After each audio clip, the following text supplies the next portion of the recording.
अस्सलाम वालेकुम ब्रो, कैसे हो?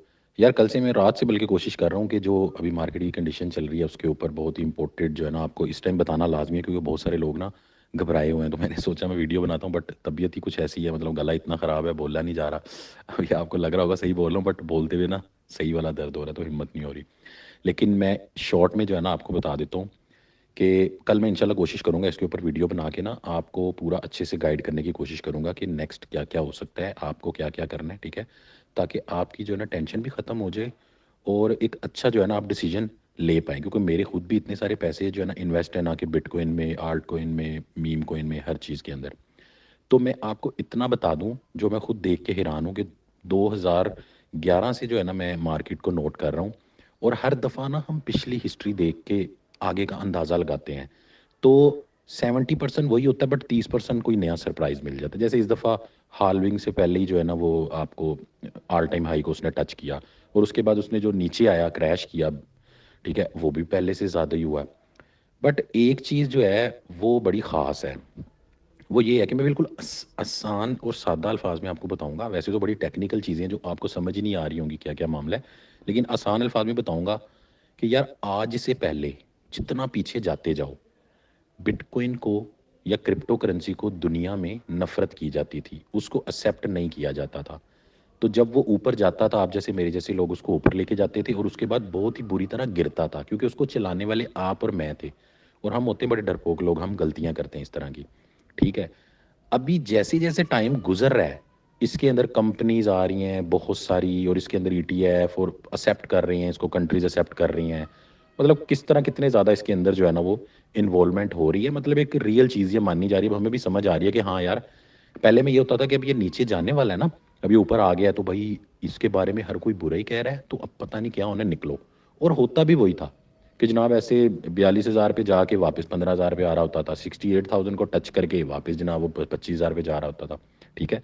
तो मैं ये तो नहीं कह रहा कि अभी जनाब वो मान लो कि 75 या 80,000 को टच करके तो वापस जो है ना वो 40 पे या 38 पे नहीं जा सकता, जा सकता है, लेकिन कम से कम हमें इतना पता है कि यार अब हमें वो वाला डर नहीं है कि यार पता नहीं ख़त्म ही हो जाना है, बस इसमें से निकलो बाहर, ठीक है? तो एक तो ये चीज़ जो है ना अपने माइंड के अंदर आप रखो।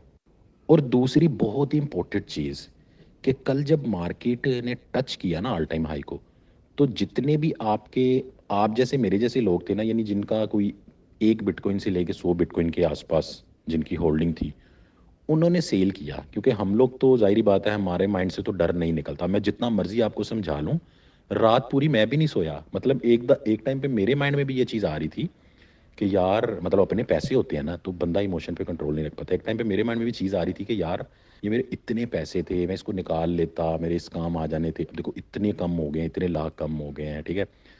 तो हालांकि पता था, सारी न्यूज़ देख रहे हैं, पता है कि नहीं यार नहीं, लेकिन वो डर हमेशा रहता ही है। लेकिन जो बड़े बड़े इंस्टीट्यूशंस हैं ना, उनसे पता चलता है उनको इस चीज़ का डर नहीं होता, उनकी प्लानिंग होती है बहुत ही आगे की। हमारी प्लानिंग होती है बस इतनी कि भाई गाड़ी लेनी है, शादी करनी है, घर लेना है, ठीक है? ये भी बहुत बड़ी चीज़ है, इतनी हमारी प्लानिंग होती है, ठीक है?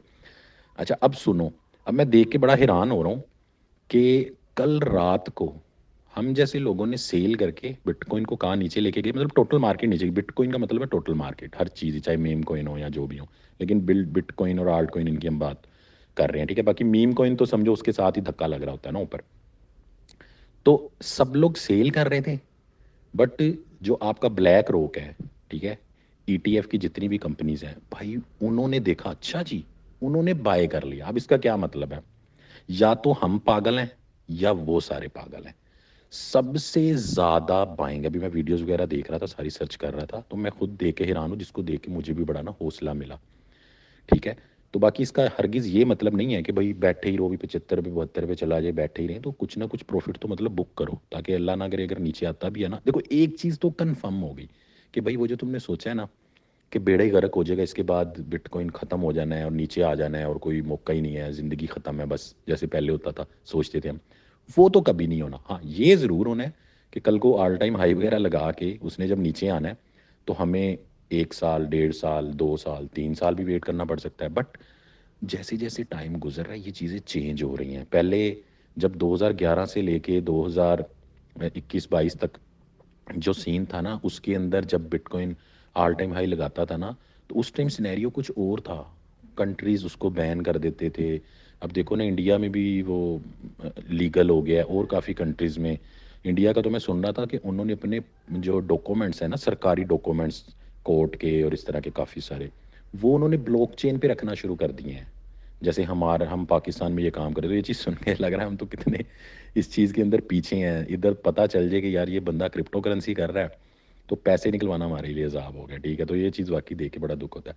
तो खैर, अब ये जो है ना, जितने भी कंट्रीज़ हैं, मतलब समझ गए ना मेरी बात, कि एक्सेप्टेंस उसकी बहुत ज़्यादा हो रही है, ठीक है। अब उसको जो है ना, सब प्यार कर रहे हैं, बिटकॉइन को, क्रिप्टो करेंसी को, सब मान रहे हैं कि हाँ यार ये एक हकीकत है। तो इससे हमें ये पता चलता है कि जो पिछले सालों में बिटकॉइन के साथ या क्रिप्टो करेंसी के साथ बहुत बुरा होता आया है ना, वो अब कम बुरा होगा। यानी मान लो कि बहुत ही ज़्यादा नीचे गया था, अब कम बुरा नीचे जाएगा। वो कैसे? क्योंकि हम लोग सोचते थे, हमने मान लो कि 2017 में जब वो नीचे गया, फिर उसके बाद 2021 में जब आया, तो हमने कहा कि लो जी ये उसकी तरह फिर नीचे जाएगा, ठीक है। तो हमने सेल करके निकल गए बीच में, और वो गया भी। बट अभी क्या होगा कि हम लोग तो निकलेंगे ये सोच के, बट ये जो कंपनीज हैं इनका तो लॉन्ग टर्म प्लान है। इन्होंने थोड़ी ये करना है हमारी तरह कि जनाब ये लिया, प्रॉफिट निकाला, घर लेके सुकून से बैठे हुए हैं, गाड़ी ले ली बस। ये कंपनीज का तो नहीं है सीन ना, उन्होंने तो आगे फ्यूचर देख के चलना है। वो तो दुनिया की नंबर 1 बड़ी कंपनी है जी, बैक रोक। उसके बाद आती हैं आपकी एप्पल और ये जितनी भी कंपनीज है, टेस्ला वगैरह जो भी, ठीक है। तो इसके ऊपर ये सिंपल सा जो है ना, मैंने आपको बता दिया है, समझा दिया है। अब इसका मतलब ये है कि ये ऊपर नीचे जो है ना होगा, इस तरह के झटके ये मारेगा। लॉन्ग टर्म में सोचो तो इसका फ्यूचर सेफ है, लेकिन इस तरह की जो चीज़ें हैं दोबारा भी हो सकता है। अभी 75,000 की विक मारे और उसके बाद जनाब ये वापस नीचे आ जाए। लोग सोचेंगे 75,000 इसने ऑल टाइम हाई फिक्स कर दिया है, ये 65 पे आ जाए, लेकिन कितनी तेज़ी से ये वापस देखो ऊपर भी आया। ये भी एक नई चीज़ हुई है। तो इस चीज़ को देख के कम से कम हौसला हो रहा है, ठीक है। तो अब बेहतर तो यही है, देखो कन्फर्म तो कुछ भी नहीं होता। मैं आपको ये सारी बातें बता रहा हूँ, बट स्टिल मैं भी कंफ्यूज हूँ कि यार कहाँ पे प्रॉफिट बुक करूँ और कहाँ पे ना करूँ। प्रॉफिट बुक कर लूँ, बाद में सोचूं यार ऊपर चला गया, थोड़ा ना करता तो मतलब मैंने लॉस से बच जाना था, ठीक है। तो वो आपने जो है ना खुद उसको डिसाइड करना है कि आपके पास कितने हैं, आपने उसको अगले साल तक चलाने हैं, अगले 6 महीने तक चलाना है कि नहीं चलाना, ठीक है। लेकिन एक टाइम अभी के लिए ऐसा आएगा कि जिसमें आपको लगेगा हाँ यार इनफ हो गया प्रॉफिट। काफ़ी सारे लोग भी बोल लेंगे कि हाँ यार कर दो सेल, तो वहाँ पे तो हम टोटली सेल कर देंगे, ये सोच के कि नीचे आने पे हम दोबारा खरीद लेंगे। तो अभी के लिए सेफ्टी के लिए आप ये कर सकते हो कि आपको अगर अच्छा खासा प्रॉफिट हो रहा है ना, तो आप अपनी इन्वेस्टमेंट बाहर निकालो, कुछ ना कुछ सेल कर लो, कुछ ना कुछ रहने दो, ठीक है। और उसको जो है ना आगे चलने दो, ताकि अगर नीचे भी आता है तो आपको मसला ना हो। चलो अब बच्चे रोना शुरू हो गए। दुआ में याद रखना। अल्लाह हाफिज़।